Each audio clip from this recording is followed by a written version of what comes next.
Pilipinas Outsider! Welcome back to our channel! And for today's video, makikimarites na naman tayo sa mga latest news and issue ngayon. Pero bago yan, huwag kalimutang mag-like and subscribe to our YouTube channel. Let's go!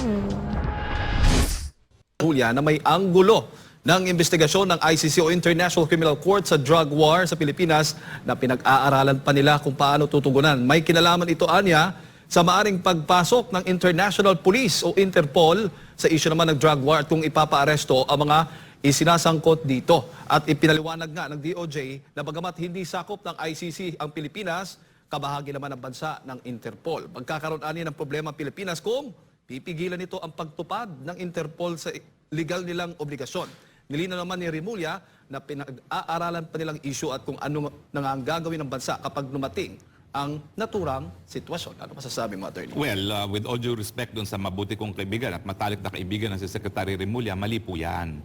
Kasi ang Interpol, yan po ay organisasyon lang ng mga bansa para magtulungan, para nga po masok po yung kriminalidad. Now, kapag ang nag-request po ng Interpol ay hindi naman po bansa, wala pong committee. Hindi po kinakailangan na magpakitang gilas. Kung mag-request dyan ay isang international court na hindi na po tayo kabahagi at karamihan naman po ng bansa sa daigdig na mga makapangyarihan na hindi rin kabahagi ng ICC, hindi po miyembro dyan ng Amerika, ang China, ang Russia, eh wala naman pong obligasyon o walang committee na makipagtulungan. Ang committee po ay yung samahan ng mga bansa. Pero hindi naman po bansa ang ICC. At talagang wala pong bisa yan ha, kapag ang ICC nag-request sa ating mga otoridad na ipaaresto ang Presidente Duterte. Linawin ko rin po, walang pulis ang Bakit ba atat na atat tong ICC na to? Interpol. Yan po ay cooperation nga. So ang gagalaw sa ngalan ng Interpol, gaya na nangyari doon sa pugante na nahuli sa Baguio, ay ang pulis din ng Pilipinas. At hindi po ang mga dayuhang pulis. Kasi wala pa rin pong kapangyarihan ang dayuhang pulis na umakto in an official basis dito sa Pilipinas. Otherwise po, malalabag yung soberenya ng Pilipinas. Dahil ang soberenya po, siloso yan. Hindi po pwedeng i-share sa ibang mga bansa. So kapag po nagpilit ang Pulis Pilipinas na ipatupad ang warrant of arrest ng isang hukuman na hindi na tayo miyembro, naku, krimen po yan.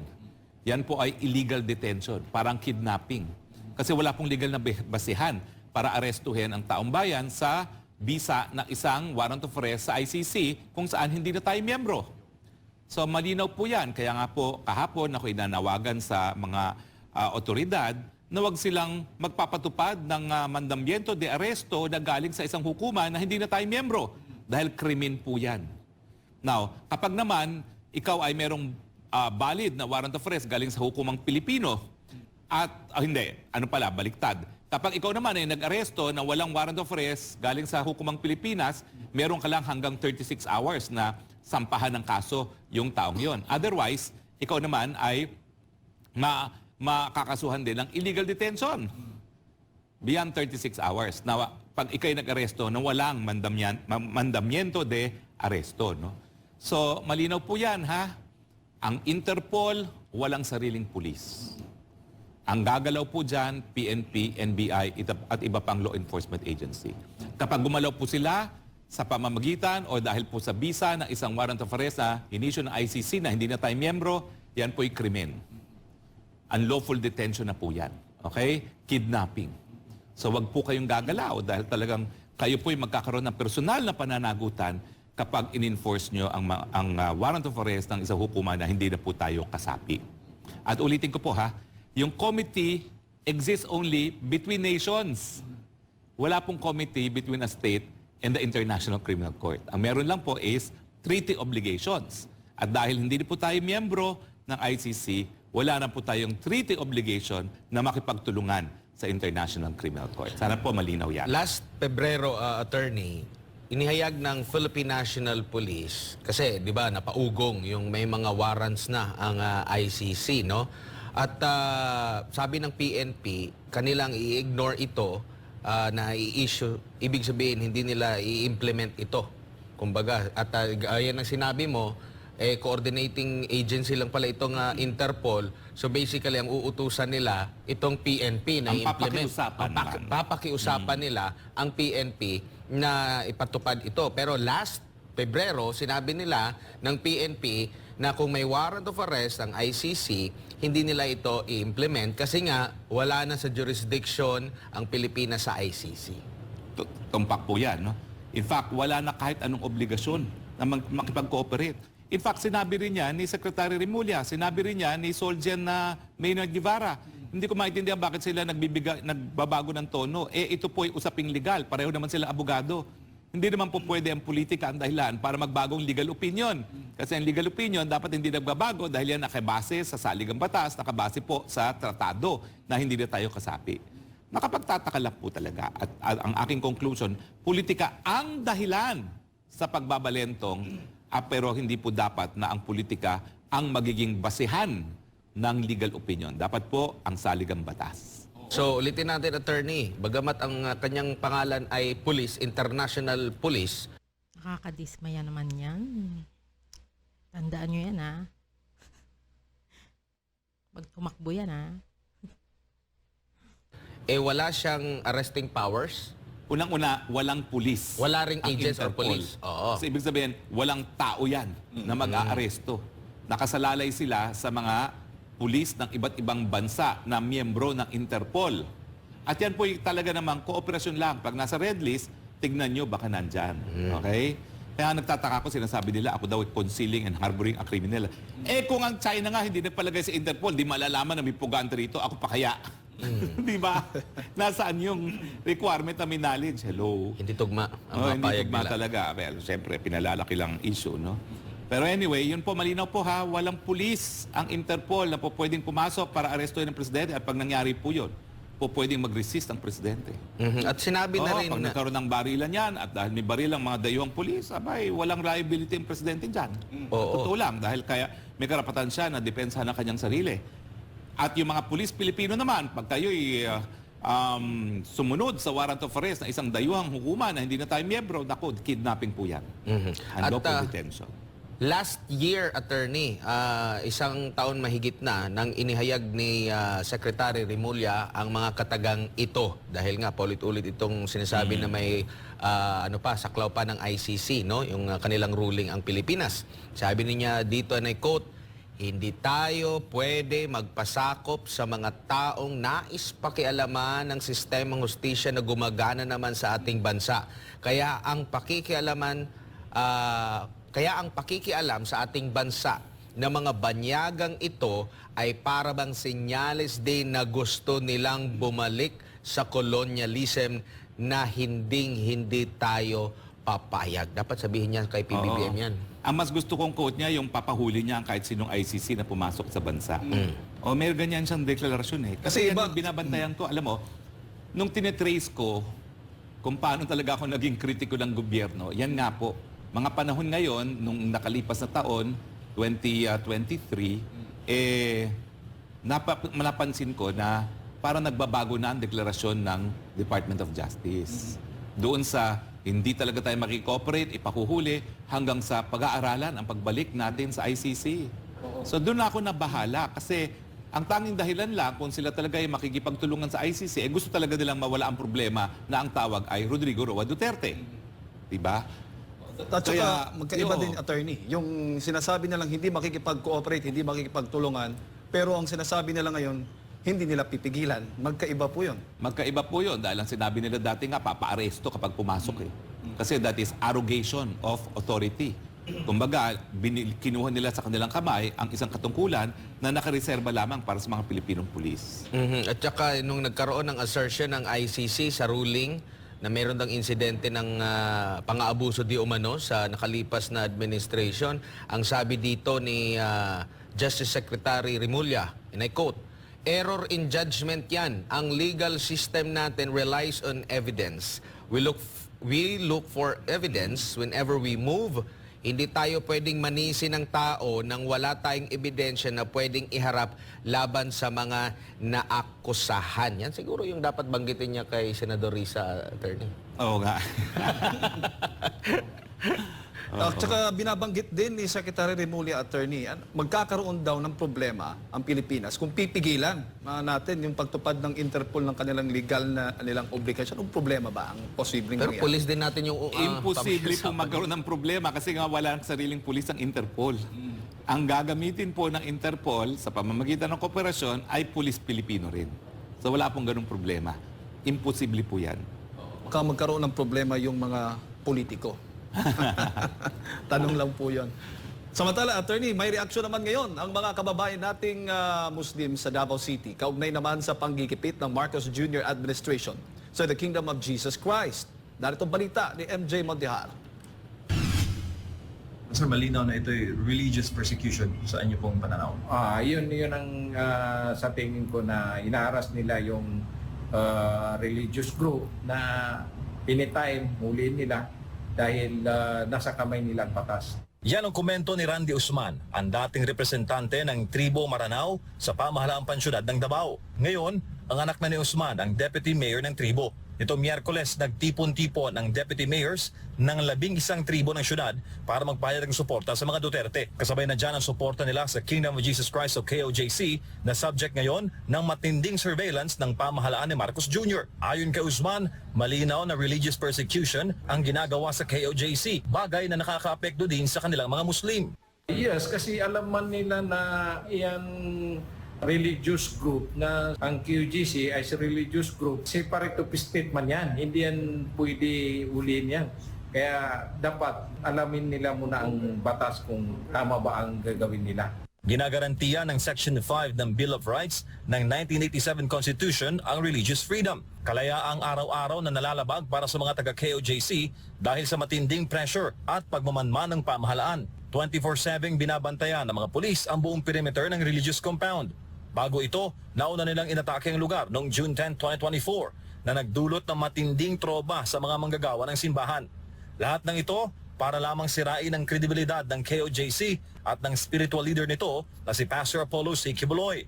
Nanawagan kami sa mga QGC na dapat hindi na kayo magbigay ng kahit ano papasokin dyan sa area ninyo dahil kung wala silang ipapakita na mga warrant na escortan sila ng barangay captain or sa mayor na pwede sila magpasok doon sa area ninyo.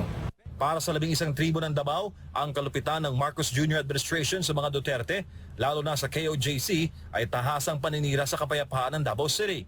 Kung bakit, ayon kay Usman, kilala ng mga taga-syudad ang totoong ugali ng mga Duterte at ni Pastor Apollo. Malayo sa imaheng ipinipilit ng Marcos government na pinagmumukhang masama ang mga personalidad galing Davao. Sinisiraan nila ang imahin sa Davao para lang sumikat sila. Which sila, ang gawin nila yung batas. Hindi sa batas sa kamay nila. Okay, samantala, isingit ko lang ito, attorney. Dahil sa impormasyon natin, merong inaalok ang Kingdom of Jesus Christ ng 20 million pesos sa makakapagsabi kung sino yung inatasan nila. Ang nakakot dito ay Marbil, Abalos at ni Marcos na mag-assassinate kay Pastor Apollo C. Kibuloy at kung sino ang nag-put up ng 10 million pesos, no, para doon sa reward at kung sino yung makakapagbigay ng impormasyon, meron pong iniaalok na 20 million pesos ang KOJC dahil galit na ang mamamayan sa Davao at sa paligid nito na nakakasaksi kung paano sinasaalaula ang batas at ginagamit na instrumento sa panunupil ng mga inosenteng miyembro ng religious organization na attorney. Well, siyempre, no? Yung pag-aalok kasi ng 10 milyon para sa ulo, kumbaga ni Pastor Kibuloy, parang kill order yan eh. Kasi hindi natin alam kung talagang aarestuhin lang nila or talagang ihuhulihin, dadakpin at dadalhin sa Amerika para siya ay doon ma-render, no? Yung tinatawag na rendition, no? So, at saka, sabi nila hindi naman daw bawal yung pagbibigay ng bounty na galing sa pribadong sektor, siguro wala rin akong alam na batas para magbigay din ng ganyang bounty ang KOJC para malaman kung sino yung nagbigay ng 10 million. Kasi obviously, may interest yung nagbigay ng 10 million na masupil itong si Pastor Kibuloy. Sabi nga dito ng isang retired general attorney dahil parang nauuso na raw yung yung tawag nito, yung narinig namin, utos lang to, utos galing sa taas, wala kaming magagawa. Talaga bang wala silang magagawa, attorney? Hindi sila pwedeng sumuway? Sabi dito, sabi ni former or retired Marine General Orlando De Leon, sabi dito, madalas marinig, sumusunod lang kami sa utos. Pangalawa, the few scalawags do not represent the majority who are good. Pangatlo, we remain professional. Ang conclusion niya, the few scalawags just follow orders to remain professional. What happened to the majority? A majority tolerating the excesses of a few scalawags are scalawags themselves, attorney. Well, alam niyo po, mahirap yung depensa na sumusunod lang sa utos, ha? Kasi lahat po tayo may pag-iisip. Kinakailangan sumunod lamang sa mga legal na utos. Yan po yung naging depensa ng mga Nazi sa Nuremberg, na pinatay nila yung mga Hudyo, pinasok nila sa mga tren papunta sa mga concentration camps dahil inutusan lang sila. Well, ang sabi po ng hukuman doon, meron ka sapat ng pag-iisip. Dapat ang susundin lang mga legal na utos. Attorney, basahin ko lamang itong pahayag ni Attorney Israelito Torion ng KOJC Legal Counsel kagabi ito sa press conference. Kaugnay pa rin dito sa paglalagay ng mga posters o itong mga signages mismo diyan sa harap ng o hindi man lang sa harap ng KOJC compound, kundi sa anumang lugar sa Davao. Sabi niya, and I quote, i-remind lang po natin si General Nick Torre na yung pagpapalaganap ng mga wanted posters dito sa Davao, kailangan po niyang mag-follow ng city ordinance namin. Hindi ka makalagay po ng mga posters na hindi mo idaan sa City Hall. Tatakan po nila yan. At saka kailangan din na meron kang permit yan at hindi pwedeng maski saan mo ilalagay. At saka yung pagpapaprint po ninyo ng mga poster na yan, ginawa mo ba yan doon sa mga convicted persons? Yan sila sa Turucampo, Franz Castro. Nagawan din ba yan sila ng mga posters? Kasi sila convicted na. Si Pastor Kibuloy, suspect pa lang. Sabi ni Attorney Israelito Torion, Attorney. Well, dapat ipatupad naman ng gobyerno ng Davao City yung kanilang mga ordinances. No? Hindi po pwede basta nagpapaskil lang kung ano-ano. At naalala ko nga pala, yung panahon ng eleksyon, talagang lahat ng signages, billboards sa Davao City, talagang dapat merong pagpayag ng City Hall. Alam po nga pala yung rule na yan. Dahil maski pribadong property, nag-i-insist ang Davao City na aprobahan nila. No? So, talagang bago magpaskil dyan, dapat kumuha muna ng permiso ng Davao City Government. Yan. Thank you, Attorney. Break lang muna tayo mga kapartners. 8:35 na po ng umaga. Marami pa tayong pag-uusapan mamaya po sa pagbabalik ng Pulso ng Bayan.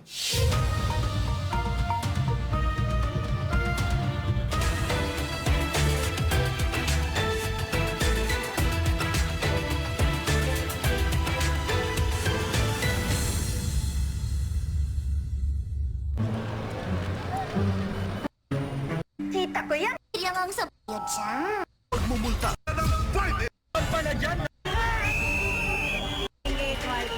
Nung kumpag.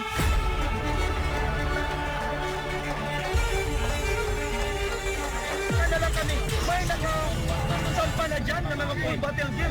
Ano kung initial reaction, hindi po pwede yan. Because that is illegal. Gigibain na nila ang aming gate marchon. Sa pilitan ito.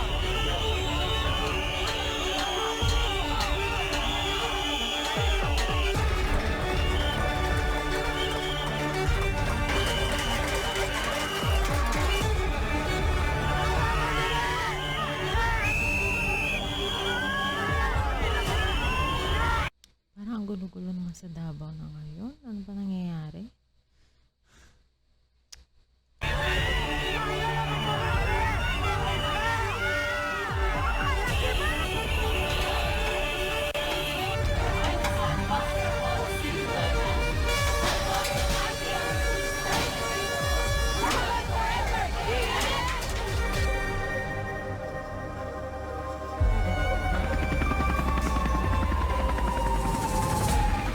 Walang ginawang masama ang ministro.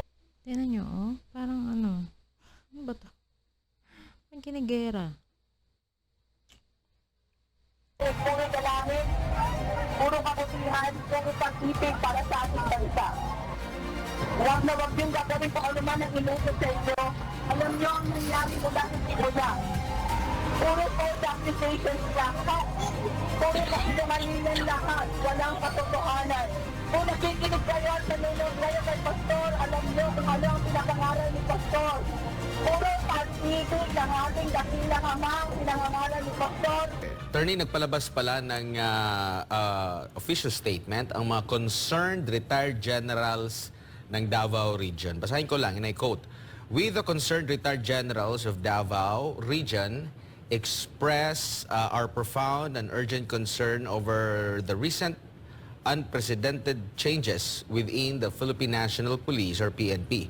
The sudden relict on 19 station commanders and the abrupt reassignment of 3 Davao City Police Office chiefs within a single day has raised significant doubts about the integrity and stability of our police force." Tigil.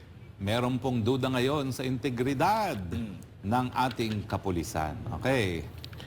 And moreover, the massive and unwarranted relief of 75 PNP personnel from the Vice Presidential Security Group without prior notice worsened the situation, casting serious doubt on the management and operational protocols within the PNP.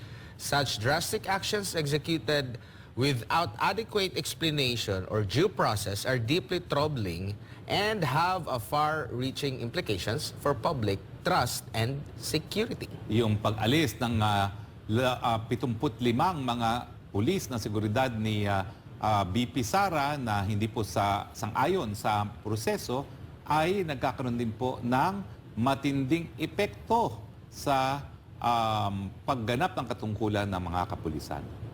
The handling of these changes by PNP Chief General Romel Marbil reflects a severe lapse in leadership and accountability. Ang paghawak po ni PNP Chief Romel Marbil sa mga bagay-bagay nito ay nagdudulot ng malaking dagok sa liderato at pananagutan ng PNP. The lack of transparency and the absence of clear, justifiable reasons for these decisions undermine public confidence and destabilize the foundational pillars of peace and security that we as a community strive to uphold. Yung kawalan po ng transparency at yung walang kadahilanan ng mga pinagagawa ng kapulisan ay dahilan para mawala ang kumpiyansa ng taong bayan at paniniwala ng taong bayan sa ating pillars ng kapayapaan at seguridad. Dagdag pa dito, the security of our nation and the trust of the people in our law enforcement agencies are at stake. We demand an immediate and thorough explanation of these actions to reassure the public and to uphold the integrity of our police force. Well, ang seguridad po ng bansa at yung tiwala ng taong bayan ang nakasalalay dito sa mga nangyayari sa ating kapulisan at nananawagan po sila ng mabilisan at malawakang eksplanasyon sa kanilang mga aksyon para po magkaroon muli ng kumpiyansa ang publiko na kaya na meron pong integridad ng ating kapulisan. And the concerned retired generals of Davao Region stand firm in our commitment to the principles of justice, security, and accountability. We urge all Davaoeños to support us in advocating for the necessary reforms and transparency to strengthen our police institutions and restore public confidence. Well, nananawagan po ang mga general na ibalik na po ang tiwala sa kapulisan sa pamamagitan ng pagkakaroon ng transparency at ng accountability. Hindi mo may isasantabi itong ganitong mga komento, attorney, lalo na talaga yung mga nagsumikap na maitatag muli, no? Yung, siyempre, na ilang beses na dudungisan ang imahe ng pambansang pulisya and minimaintain nila yung pagiging professional nila na sumusunod sa batas. Dito po sa mga kalipas na pangyayari, parang nawala bumagsak yung kanilang, kumbaga yung tiwala ng taong bayan, nako-question na yung tiwala ng taong bayan sa kanila. Well, siyempre nga po dahil hindi maintindihan kung bakit tinanggalan talaga ng 75 security ang ating VP Sara. Ngayong alam naman natin na kumpirmado na napakalaking banta sa kanyang pagkatao dahil siya po talaga ay nangunguna doon sa laban sa mga teroristang CPP-NPA. Ayan. Samantala, attorney, hindi naman kumbinsido ang isang grupo mula sa sektor ng agrikultura sa sustainability ng ibinebentang 45 pesos per kilo ng bigas ng Department of Agriculture sa mga Kadiwa Center. Hindi raw kasi kikita ang mga magsasaka sa presyong aprobado ng ahensya. Pero may paglilinaw ang DA ukol dito. Narito ang balita ni Sheena Torno. Maaga pa lang ay pumila na si Aling Shulin sa tanggapan ng Bureau of Plant Industry o BPI na isa sa mga Kadiwa Center sa Maynila para bumili ng murang bigas. Nagsimula na kasi araw ng Huwebes. Mulya na may anggulo ng investigasyon ng ICC